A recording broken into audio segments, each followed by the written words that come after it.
మేము ప్యారిస్లో ఉన్నాము, లంచ్ తిన్నాం అనమాట. అసలు ఎంత బాగుందంటే ఇండియన్ ఫుడ్. లాస్ట్లో మాకు మ్యాంగో లస్సీ ఇచ్చారు. ఇది ఎన్నో కప్పు? రెండో cup. Waiting for another one. బాగుంది కదా? బాగుంది, అయిపోయింది. ఇది మ్యాంగో లస్సీ కానీ mango మారోలెస్. Butter chicken chicken curry ఇచ్చారు. వేడిగా బటర్ నాన్ చేసిస్తున్నారు, సూపర్ ఉంది అసలు.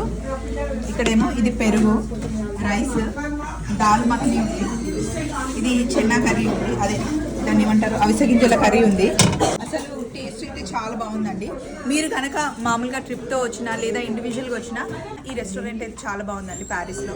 సో బయట కూడా లొకేషన్ ఒకసారి చూపించేస్తాను. వెల్కమ్ ఇండియా రెస్టారెంట్ పేరు. చలో మరి బాయ్.